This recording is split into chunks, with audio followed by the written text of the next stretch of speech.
TPS कॉलनीत आढळलेला तुटलेला पाय आणि काही वेळानंतर रेल्वे ट्रॅकवर आढळलेला मृतदेह हा नाशिकच्या भाऊ धर्माजी गवळी वय 65 राहणार गांधी चौक तालुका नांदगाव जिल्हा नाशिक यांचा आहे।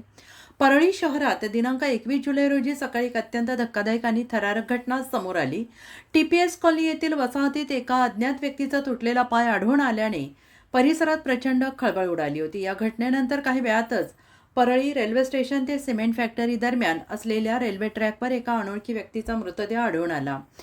रेल्वे पोलिसांनी तातडीनं तपासाची चक्रे फिरवत मिसिंग तक्रारी आणि तांत्रिक माहितीच्या आधारे या मृतदेहाची ओळख पटवली असून भाऊ धर्माजी गवळी वय 65 राहणार गांधी चौक तालुका नांदगाव जिल्हा नाशिक असे अपघातात मृत पावलेल्या वृद्धाचं नाव असल्याची माहिती समोर आली आहे।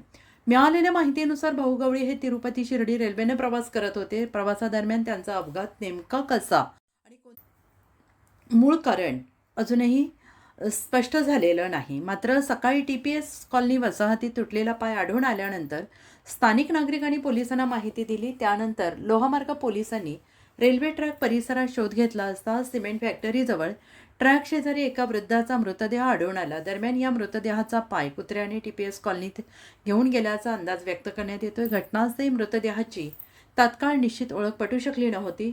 परळी लोहमार्ग पोलिसांनी घटनेचे गांभीर्य ओळखून आजूबाजूच्या पोलीस ठाण्यांमध्ये किंवा रेल्वे प्रवासात कोणी मिसिंग आहे का याची माहिती गोळा करण्यास सुरुवात केली। तपासादरम्यान मिळालेल्या धागेदोऱ्यांवरून सदरील मृतदेह नाशिक जिल्ह्यातील नांदगाव येथील भाऊ गवळी यांचा असल्याची माहिती समोर आली। या दुर्दैवी घटनेचा पुढील तपास परळी लोहमार्ग पोलीस ठाण्याचे सहाय्यक पोलीस निरीक्षक SU जोगदंड यांच्या मार्गदर्शनाखाली पोलीस हवालदार खडके हे करत आहेत। गवळी यांचा रेल्वेतून चालत्या गाडीतून तोल जाऊन अपघात झाला की अन्य काही कारण आहे याचा तपास पोलीस करत आहेत आणि या संपूर्ण बातमीचा आढावा घेतला आहे। परळी येथून नितीन ढाकणे यांनी।